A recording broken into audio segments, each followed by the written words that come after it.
Hello dear students, मैं पायल चारण और मेरे चैनल पर आप सभी का बहुत बहुत स्वागत है। मेरे इस चैनल पर हिंदी और कक्षा 10वीं और क्लास 10वीं की हिंदी कृतिका जिसके अध्याय हमने शुरू किए हैं, जिसमें अध्याय 1 हमारा पूरा हो चुका है। उसकी पार्ट वो पूरा आप देख सकते हैं मेरे चैनल पर, जो एक कहानी के माध्यम से पढ़ाया गया है। जो आप एक बार देखेंगे तो आपको पूरा पाठ याद हो जाएगा। आज हमारा दूसरा अध्याय है जिसका नाम है साना साना हाथ जोड़ी और जिसकी लेखिका है मधु कांकरिया।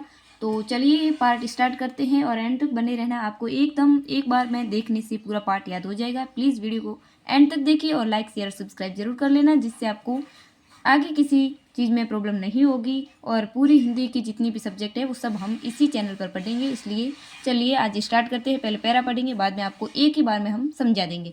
मैंने हैरान होकर देखा, आसमान जैसे उल्टा पड़ा था और सारे तारे बिखर कर नीचे टिमटिमा रहे थे। दूर ढलान लेती तराई पर सितारों के गुच्छे रोशनियों की एक झालर सी बना रहे थे। क्या था वह रात में जगमगाता गैंगटॉक शहर था। इतिहास और वर्तमान के संधि स्थल पर खड़ा मेहनत कश बादशाहों का वह एक ऐसा शहर था जिसका सब कुछ सुंदर था, सुबह शाम और रात। और वह रहस्यमय सितारों भरी रात मुझ में सम्मोहन जग रही थी, कुछ इस कदर कि उन जादू भरे क्षणों में मेरा सब कुछ स्थगित था, अर्थहीन था।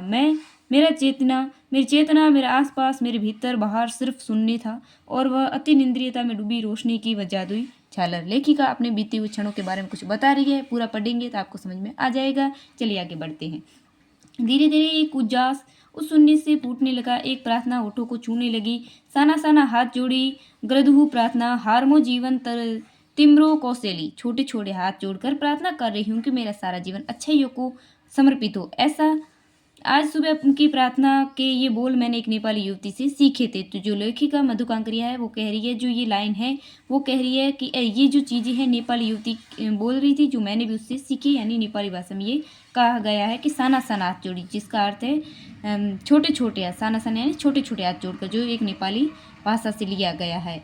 सुबह हमें युमथांग के लिए निकल पड़ना था, पर आंख खुलते ही मैं बालकनी की तरफ भागी। यहाँ के लोगों ने बताया था कि यदि मौसम साफ हो तो बालकनी से भी कंचनजंगा दिखाई देती है। हिमालय की तीसरी सबसे बड़ी चोटी कंचनजंगा पर मौसम अच्छा होने के बावजूद आसमान हल्के हल्के बादलों से ढका था। पिछले वर्ष की ही तरह इस बार भी बादलों के कपाट ठाकुर जी के कपाट की तरह बंद ही रहे। लेखिका बता रही है, लेखिका अपने यात्रा वृत्तांत लिखा है। वो हिमालय की कंचनजंगा चोटी को देखने गई है और कहती है कि वो आज भी बादलों से ढका हुआ था। जैसे जो हमारे ठाकुर जी उसकी जो कपाट हमेशा बंद रहते, वैसे भी कंचनजंगा भी बादलों से हमेशा ढकी हुई रहती है। लेकिन उसकी जिज्ञासा है कि वो कंचनजंगा को बिना बादलों के एकदम सामने से देखे। पर सामने ही रकम रकम के रंग बिरंगे इतने सारे फूल दिखाई पड़े। फूलों के बाग में आ गई हूँ। बहरहाल गैंगटॉक से 149 किलोमीटर की दूरी पर युमथांग था। युमथांग यानी घाटियाँ सारे रास्ते हिमालय की गहनतम घाटियों और फूलों से लदी वादियों मिलेगी आपको। ड्राइवर कम गाइड जितेंद्र नार्गे मुझे बता रहा था। जो ये बातें कह रहा है वो जितेंद्र, कौन कह रहा है? जितेंद्र नार्गे, जो यूं तो ड्राइवर था लेकिन उसे गाइड कर रहा था। इसलिए लेखिका कहती है कि वो ड्राइवर कम गाइड जितेंद्र नार्गे मुझे बता रहा था, क्या वहाँ बर्फ़ मिलेगी? मैं बचकाने उत्साह से पूछने लगी। लेखिका बहुत ज़्यादा उत्सुक थी बर्फ़ देखने के लिए और घाटियाँ देखने के लिए, इसलिए वो गाइड से पूछती है। जगह जगह गदराए पाइन और धपी के खूबसूरत नुकीले पेड़ों का जायजा लेते हुए हम पहाड़ी रास्तों पर आगे बढ़ने लगे कि एक जगह दिखाई दी। एक कतार में लगी सफ़ेद सफ़ेद बहुत पताकाएं, किसी ध्वज की तरह लहराती, शांति और अहिंसा के प्रतीक ये पताकाएं, जिन पर मंत्र लिखे हुए थे। नार्गे ने बताया कि ये बुद्ध की बड़ी मान्यता है। जब भी किसी बुद्धिस्ट की मृत्यु होती है तो उसकी आत्मा की शांति के लिए शहर से दूर किसी भी पवित्र स्थान पर 108 श्वेत पताकाएं फहरा दी जाती है। इन्हें उतारा नहीं जाता। ये धीरे धीरे ही अपना आप नष्ट हो जाती है। कई बार किसी नए कार्य की शुरुआत में भी ये पताकाएं लगा दी जाती है, पर वह रंगीन होती है। ऐसा वो जो नार्गे था, जितेंद्र नार्गे, वो बोला जा रहा था कि जो ये सफ़ेद सफ़ेद पताकाएं दिखाई देती है, उसे देखकर लेखिका जो यात्रा वृत्तांत लिख रही है उन्हें लगा कि हम हिमालय में आ गए हैं। लेकिन वो नार्गे कहता है कि नहीं, ये पताका है जो बुद्धिस्ट की स्मृति में लगाते हैं और कभी कभी जो हम नया कार्य शुरू करते हैं उसमें भी ये पताका लगाते हैं। वो खुद से ही बतलाया करता था, यानी खुद से बताया जा रहा था। मेरी नज़र उसकी जीप पर लगी दलाई लामा की तस्वीर पर टिकी हुई थी। कई दुकानों पर मैंने दलाई लामा की ऐसी ही तस्वीर देखी थी। हिचकोले खाती पहाड़ी जीप थोड़े और आगे बढ़ी। अपनी लुभावनी हंसी बिखेरते हुए जितेंद्र बताने लगा कि इस जगह का नाम कवि लॉन्ग स्टॉक, यहाँ गाइड फिल्म की शूटिंग हुई थी। मतलब जहाँ वो जा रहे हैं वहाँ एक गाइड फिल्म की शूटिंग भी हुई है। तिब्बत के चीखे बमसन ने तिब्बत के चिमके बमसन ने लेप्चाओं के सोमैन से कुंजतेग के साथ संधि पत्र पर यही हस्ताक्षर किए थे। एक पत्थर यहाँ स्मारक के रूप में भी है। लेप्चा और भूटिया सिक्किम इन दोनों स्थानीय जातियों के बीच चले सुदीर्घ झगड़ों के बाद शांति वार्ता की शुरुआती स्थल, यानी जो लेप्चा और भूटिया दो जातियाँ हैं वो सिक्किम की दो जाति हैं जहाँ वहाँ झगड़ा भी हुआ था, और जो वो चित्र दिखाई दे रहे हैं वो उसी संधि स्थल के हैं। उन्हीं रास्तों में मैंने देखा एक कुटिया के भीतर घूमता चक्र। ये क्या है? नारगी कहने लगा, मैडम ये धर्म चक्र है। प्रेयर व्हील, इसको घुमाने से सारे पाप धुल जाते हैं क्या?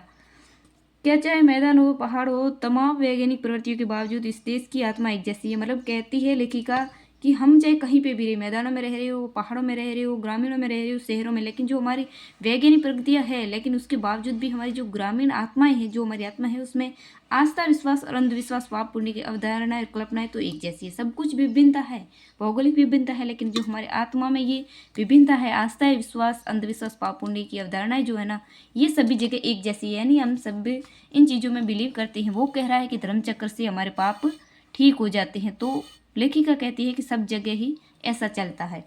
रफ्ता रफ्ता हम ऊंचाई की ओर बढ़ने लगे, यानी धीरे धीरे हम ऊंचाई की ओर बढ़ने लगे। बाजार, लोग और बस्तियां पीछे छूटने लगे। अब परिदृश्य से चलते चलते स्वेटर बुनती नेपाली युवतियां और पीठ पर भारी भरकम कार्टून ढोते बोने से दिखते बहादुर नेपाली ओझल हो रही थी। नेपाल में जा रही है तो इतनी देर तो सभी नेपाली लोग थे, यानी वो जमीन पर थे। अब आसमान की ओर बढ़ रहे हैं, यानी हिमालयों की ओर बढ़ रहे हैं, तो लोग कम हो रहे हैं और घाटियां बढ़ती जा रही है। पर घाटियों में ताश के घरों की तरह पेड़ पौधे के बीच छोटे छोटे घर दिखाई दे रहे थे। अभी भी ऊपर ऊपर भी कुछ लोग रह रहे थे। हिमालय भी अब छोटी छोटी पहाड़ियों के रूप में नहीं, वरन अपने विराट रूप एवं वैभव के साथ सामने आने वाला था। न जाने कितने दर्शकों, यात्री और तीर्थाटनियों का कामी हिमालय पल पल परिवर्तित हिमालय।